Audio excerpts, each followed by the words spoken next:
So my name is Michael Boich. I'm an artist at the Screw Factory. I've been here about 15 years. I was originally up on the 3rd floor and moved down here a couple years ago. Started out, as a kid, I was one of the art kids, always drawing, painting. There was always a group of art kids in most schools, and I was one of them. Always had plans to go to art school. Applied to go to art school out of high school, got a scholarship, got accepted, and for whatever reason, I chickened out at the last moment and ended up going and getting a finance degree. So I was a little bit off of where I thought I was going to be. And it just so happened that I found out while I was working at a bank that if you got a job at the college, you could get free tuition. And so I went over there and found out that all they had was a janitorial position. So I took that, so I went from banking to that to get my foot in the door, and ended up, I realized very quickly after I worked in the industry that I had taken a wrong turn.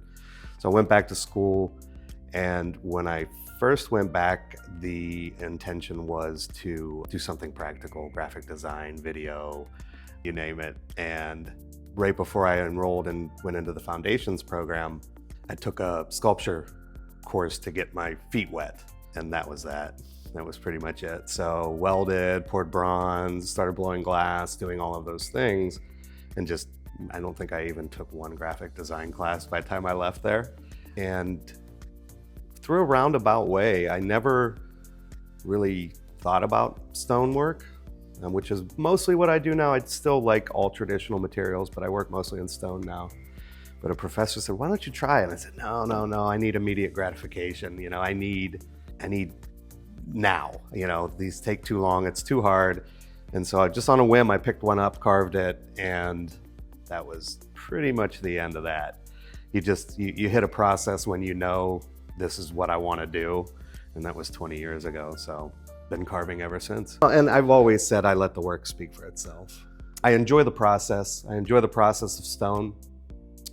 What really interests me about it is that it has been relevant since man became man. So it's a really long conversation.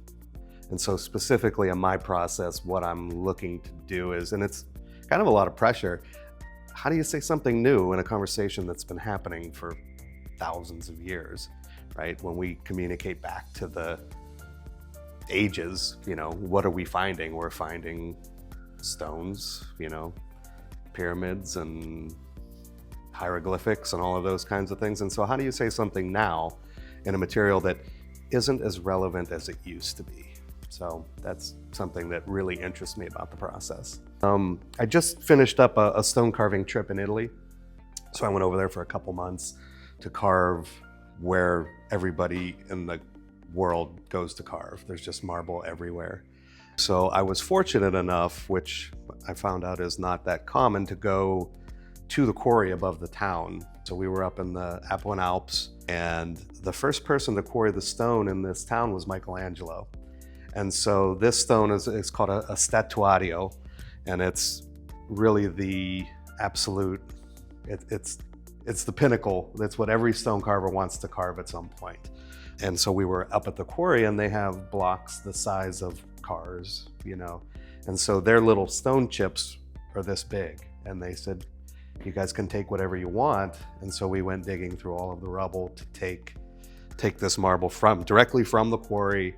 And then it's just, to me, it's so cool that, on the other side of the mountain, the very first quarry in that place was Michelangelo. He designed the road, he figured out how to quarry it, all of those things. So it's a unique piece to me because of where and how it came from.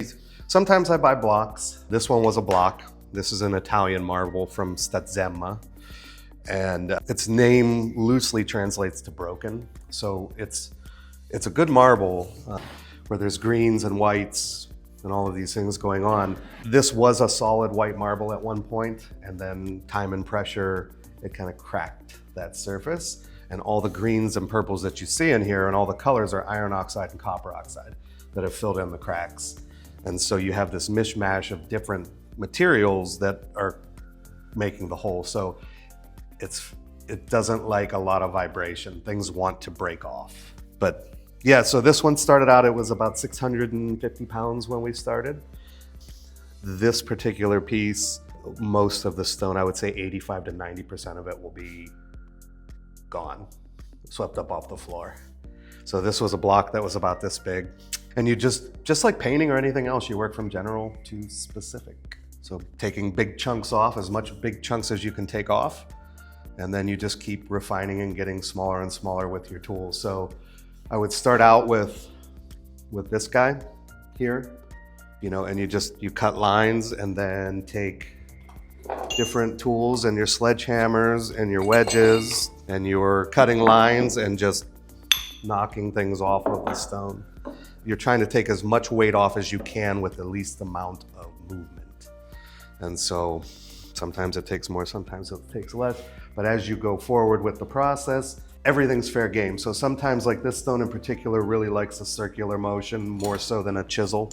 So I would take things like this. There's different bits that fit in them, different shapes, different sizes that you can get into spots, do these different things. And then this is the main tool that you'll see used. The martellos, they're air hammers. So instead of swinging a hammer, this is beating the chisel repeatedly over a short amount of time. And so again, you get to these where you've got different shapes, different sizes, flats. We're very close as far as the final form goes. It just needs to be thinner. The big thing with stone is you spend so much time with it. I mean, there are pieces that I have, and this is one of them. I picked this up quite a while ago, years. You pick them up, you put it, well, picking up. You start working on them, and then you put them away over time. And you know, just like anything else, like the content's gonna change, you're gonna change.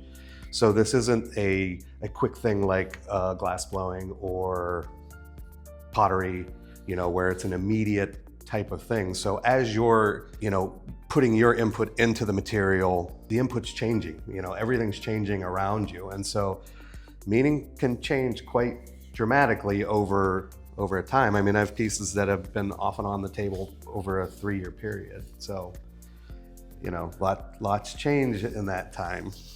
If you'd like to become an artist, just start making things. It's not gonna go away. There's an itch to do this.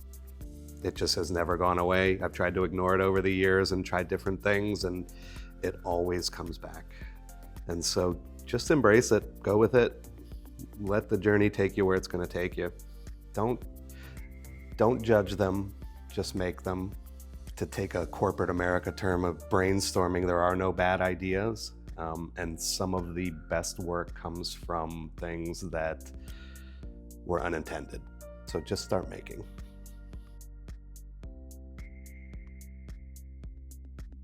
It's pretty much a 20-year challenge. Not that there aren't challenges, for every artist has them, but with sculpture specifically, especially in the traditional material realm, it is difficult to make work outside of the art school bubble. It's expensive.